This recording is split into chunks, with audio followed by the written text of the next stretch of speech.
Uncut History. Just getting some notes done over the way here. Kind of got the setup a little bit better this time around. Where was I at? Yeah, I know. Great way to start with dead air. Don't worry, things will get better shortly. Just want to go in. Still getting used to the live streaming system, so going in right now to add the thumbnail for this live stream. Hopefully that'll entice a few more people over as my computer just keeps spinning and spinning and spinning. How's everybody's Thanksgiving? We never really do large holidays here at Redoubt Productions. Turkey was good though, of course.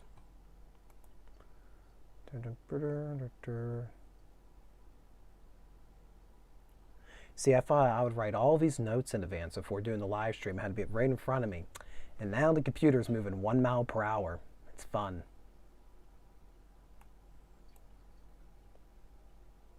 Oh, there we go.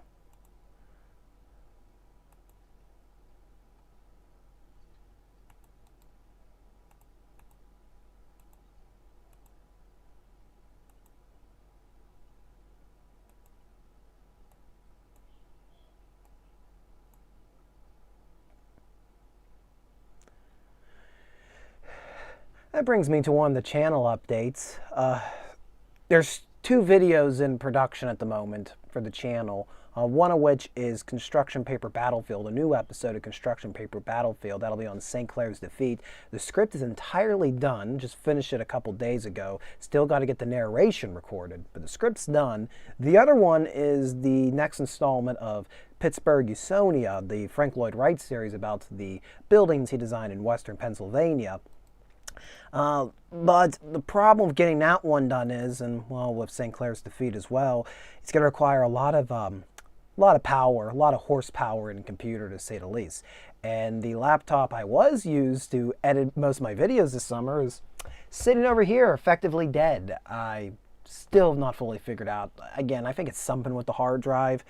In some decent news, I was able to get it off of the I was able to get all the files I wanted off of the computer today. So it's still, I can get onto it. It just moves at 1 mile per hour. And Old Reliable, which I'm clicking away at right now, well, it's great to surf the web with, but if you're trying to do a video, trying to edit, it's going to go.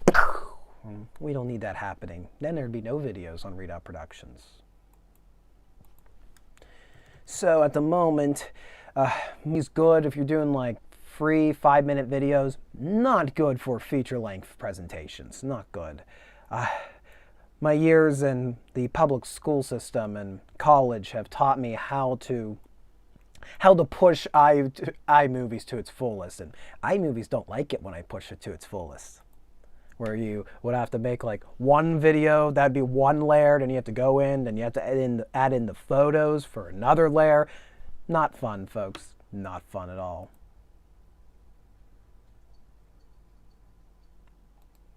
All right, once I get this one final thing done, we will start talking about tonight's topic. You ever felt like you need a hammer to get things to work? I got one over here somewhere. Yeah, right over here. Yeah, I got a hammer right here. I'm gonna use that. I should get the computer working, right? All right.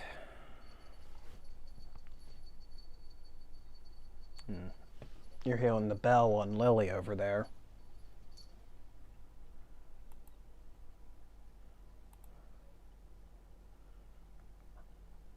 All right, thank you for waiting, folks. Right now, most of my audience for the live streams are actually recaps, which is no problem. I have no problem with that. But it'll make it easier if you're watching in the future. You just skim through the first 5 minutes of me gibbering. So consider this the actual start of the video.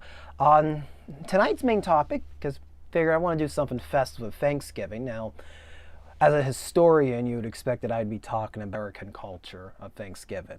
And that is, of course, us all sitting down with our bellies stuffed and watching gibberish on the television. Man, that's the true American spirit. And surprisingly, there's not only a thing about it, you got, the last 3 months of the year in America got these big holidays, one right after another. You got Halloween, you got Thanksgiving, and you got Christmas. Halloween got all sorts of movies and shows, even though most of them aren't even directly related to Halloween. But the whole horror aesthetic, spoopiness of the Halloween season makes for very good 13 days of Halloween, 31 nights of fright, things of that. Freeform. Why did they change the names? I mean, no, somebody could leave me in the comments section. Why did they decide to go from ABC Family to Freeform? But you have an assortment of Christmas films, and actually there's a wide variety of Christmas films, but the television networks don't believe there are, and they're going to play you the same 3 or 4 movies over and over and over until you hate them. But for Thanksgiving, there's not a lot to choose from in terms of holiday specials of that nature. I mean, at least when I'm thinking about movies, of course. I believe didn't Friends have didn't they have a tradition of doing Thanksgiving specials? I never watched Friends. There goes all my viewership just walking away. I always find new ways to distance myself from my audience, don't I? I don't like Friends. There goes everybody. So Friends, I believe, did a annual Thanksgiving special.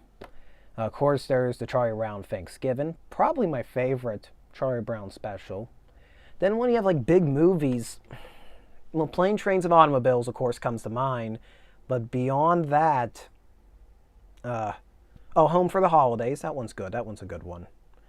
But really, not a lot of... And if they do involve Thanksgiving, then they starting Thanksgiving and they're going into Christmas. There's more involving with Christmas. But there is one special. There is one Thanksgiving special that, to me, towers above all the others. And that is WKRP in Cincinnati's Thanksgiving special, Turkeys Away.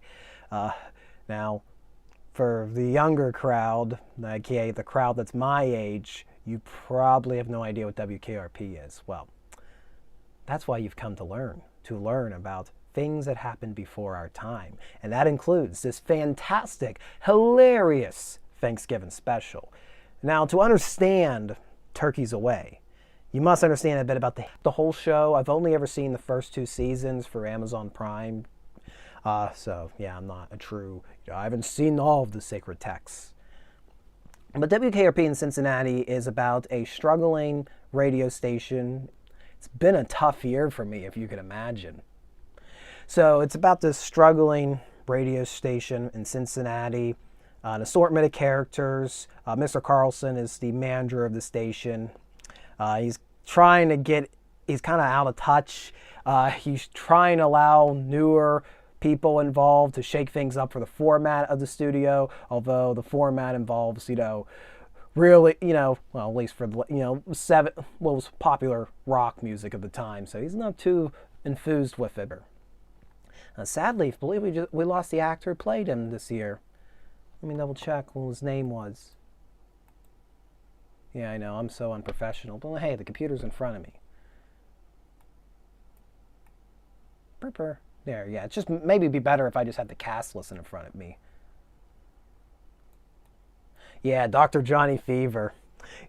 His backstory is that he got kicked off of a lucrative radio station because he said the word booger. Censorship's still weird on the radio. We've moved past the radio, and you can do stuff on television, things of that nature, but the radio, there's still certain words you cannot say. George will tell you about all that over there.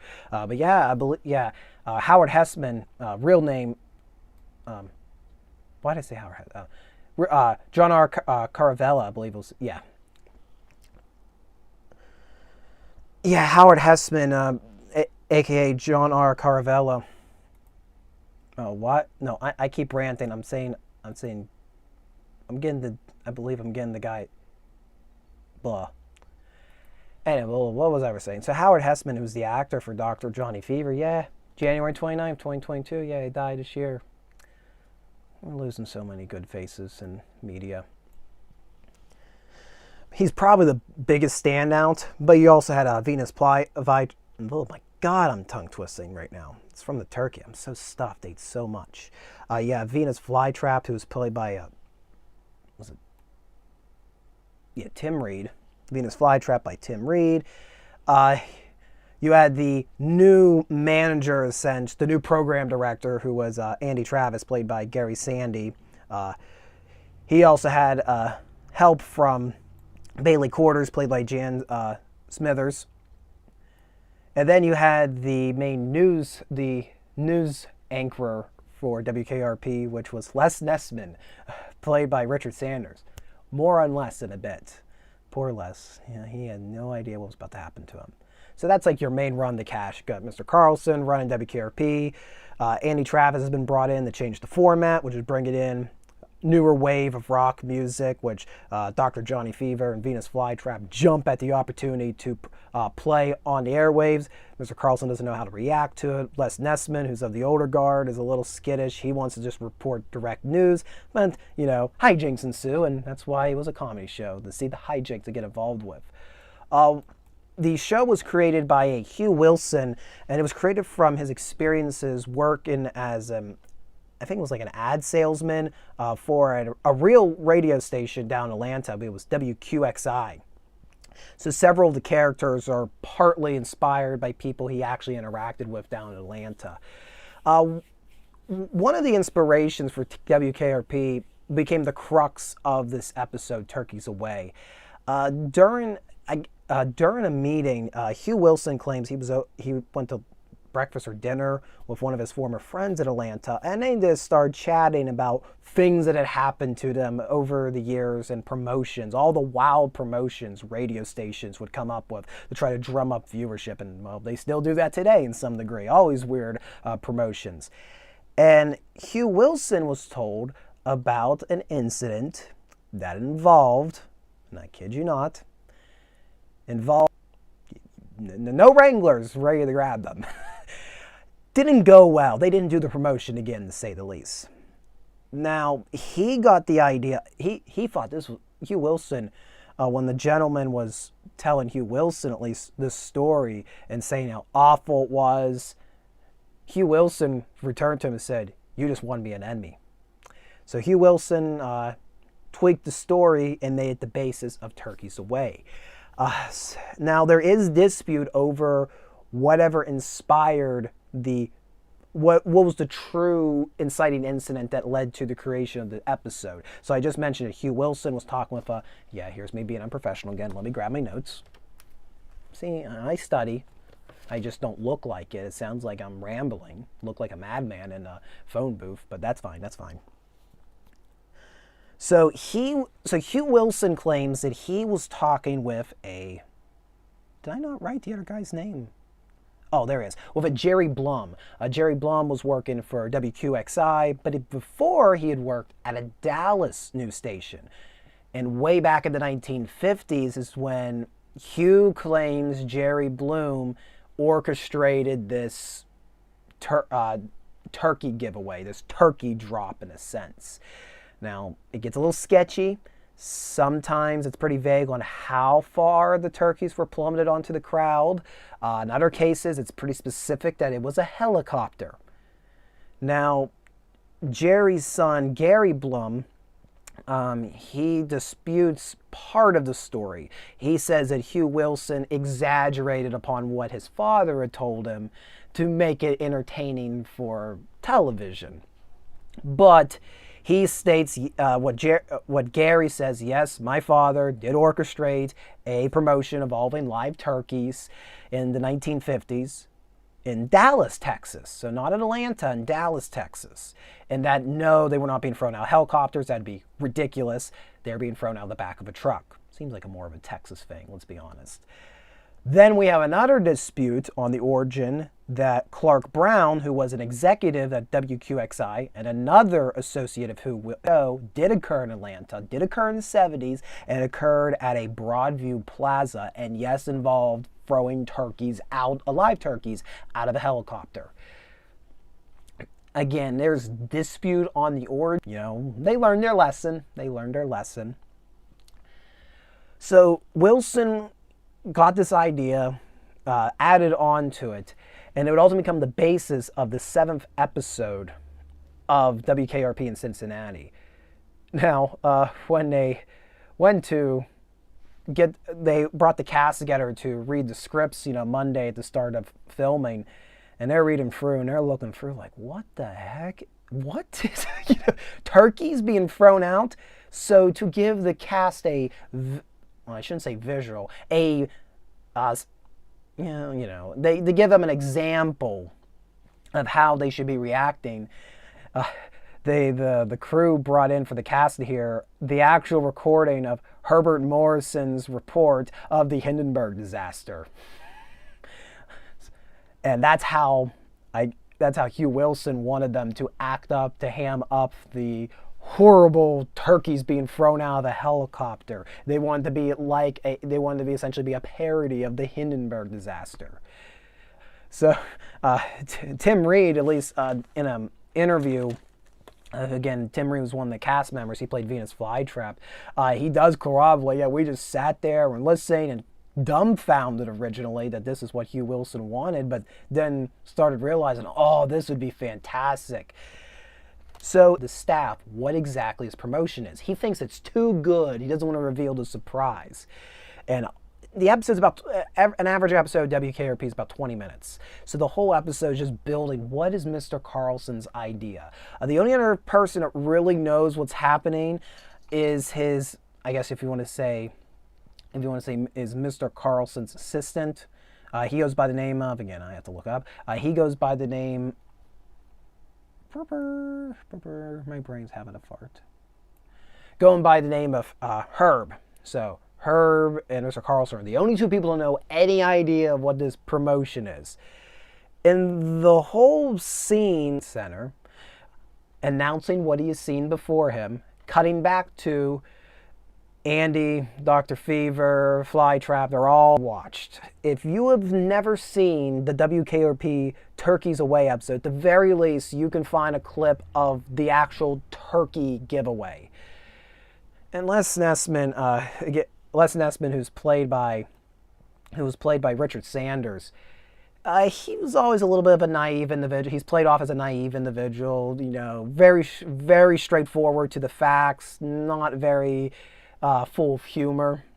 So he's being very direct. Like when the helicopter flies, KRP. You have to go very slow as it appears in front of him. And then a small object is described to be thrown out of the helicopter, followed by another, and another. Plummeting 20,000 feet from the air, could not be skydivers. And then, oh my God, it's turkeys. Richard Sanders studied the Herbert Morrison tape over and over, and it shows his quivering fear, just losing it very briefly. Something to point out, Herbert Morrison was very composed before and immediately after the crash of the Hindenburg. It was only during those 30 seconds that we now know his voice for where he freaked out. But boy, does Richard Sanders do it to a T, describing how they're dropping to the ground like bags of wet cement. One of them's going through the windshield of a parked car. It's pandemonium. It's just Dr. Fever's just sitting there like, how do I explain this? Thanks for that on-the-spot reporting, Les. For those of you just tuning in, the Pinedale Shopping Center has been bombed with live turkeys. More at 11. And then we go to the final moments of the episode, where Mr. Carlson and Herb show back up to the studio, completely torn apart. They'd been hit by an angry mob who were so frustrated by how could they do this inhumane act. Then Les comes in, equally bewildered. Les, are you okay? I don't know. And it might be the best part of the whole, my favorite parts, just as he is visibly traumatized, Les is, and trying to explain to the crew of WKRP what followed after the radio went out. After the helicopter dropped, apparently Mr. Carlson let the turkeys loose on the civilians, figuring they can go grab them. But it was this, they started mounting a counterattack, as if they were organized, the turkeys were. And probably the most famous line of the whole episode, the final line, Mr. Carlson turning back. As God is my witness, I thought turkeys could fly. Go again, watch at least the clip of the turkey drop, and if you can find the full episode, watch the full episode. It is hilarious over 40 years later. Now, when production was occurring with this episode, like most really good pieces of entertainment, guess who's trying to ruin it? Oh, the producers, the corporations, because they don't understand how things work. So, the corporate minds that were behind the studio, and I should probably figure out who. So, MTM Enterprises is listed as the production company. Okay, yeah, it was CBS. Yeah, it says here. CBS was the original network. So CBS executives, when they're reading the script and seeing the tapes of this episode, they don't understand the joke. They actually say, why are you they're like, what is this referencing? And then they explain, well, it's the Hindenburg. And the CBS executives are like, the what? You know, the Hindenburg. Well, that was 40 years. WKRP, which is 40 years old. So I can think of the mindset of me trying to explain this event to you from 40 years ago, how the crew of WKRP must have had to explain. The CBS executives really did not have high hopes for this episode. And to be honest, they really didn't have any faith in this series to begin with. I mean, I read an interview from the actor that played Dr. Fever, and he was pretty upset at the executives, saying how stupid they were, that they would put the Thanksgiving special on October 30th. CBS didn't know what they had. They didn't care for what they had. But they also noted that even though the executives were pretty cold, they were pretty much cold on WKRP as a whole, that the studio. So this was actually filmed in a live studio audience. I thought it was Florida. It was actually filmed out in California. But reading from interviews from the cast, like Tim Reed and from Howard Hessman, who played Dr. Fever, they both state that, up until this point, our live crowd really wasn't reacting to the episodes. They weren't quite getting it, and the tour just threw them in onto whatever show was taping. But the live tapings, that they actually had to edit the laughing track because the crowd would just keep laughing over and over. So they actually had to edit it down for the final release. So Turkeys Away, they premiered October 30th, 1978 to not necessarily receptions, but ratings. The following episode, episode 8, would be the last episode of WKRP for several months. It would go on a hiatus, get kind of like a restructuring. 1978. So by the time the show came back on the air in 1979, it had momentum behind it. CBS now had a viable product. In many ways, Turkeys Away probably saved WKRP in Cincinnati. Up to this point, the episodes, they were getting crowds, but the initial viewings weren't knowing how to react to it. But with Turkeys Away being syndicated over and over, it took on a life of its own. Everybody knew about this ridiculous episode parodying the Hindenburg disaster. It took on a life of its own. And ultimately, WKRP in Cincinnati would air for 4 seasons. Last episode would be 1982. But what's very strange is that in a time before reboots were really a thing, WKRP in Cincinnati actually got a continuation. For just 2 seasons, 1991 to 1993, there was the new WKRP in Cincinnati. And only a couple of the cast members returned. But it's kind of interesting to see that WKRP had quite the following after its short run of only 4 seasons, that in a time before we ever thought about rebooting things, WKRP was one of the first to do it. The Turkeys Away episode is probably what's most famous. It's the reason I know about WKRP in Cincinnati. My parents told me about it, and of course, I still think it's one of the most hilarious things ever pulled up by a sitcom before. And it's one of those things, it's an inverse of tell, don't show, if that makes sense. Because it's a television show, but the whole gag relies on the voice, the descriptions by Richard Sanders' character, Les Nessman, and then seeing the reactions of those in the studio. You don't actually see the turkeys, there's none of that happening, it's just hearing it, the description alone just... And if a historian like myself knows what they're parodying, just makes it all the more sweeter. So that's the story of one of the most successful Thanksgiving specials, Turkeys Away. Has some truth to it. that truth of the turkeys organizing and mounting a counterattack on the innocent people that thought they were going to be able to take those turkeys. And that's also, they take a live turkey home. And if this was the Thanksgiving season, are these people going to have the facilities to kill that turkey and then prepare it for Thanksgiving? What was going through the heads of these executives when they thought of his promotion? They didn't think it all the way through, clearly. If you saw me earlier trying to mess with the cord, that's because Lily over here was messing with it. She was grabbing at it because she thought it's a toy. I can't even have a trash can in my room at the moment. So it's about that. So that concludes the Turkeys Away portion. And I think we're going to wrap things up. Like I said, things are going a little bit of a rocky road here at Redoubt Productions. We have 2 big videos coming up. A new episode of Construction Paper Battlefield of St. Clair's Defeat. Looking forward to that.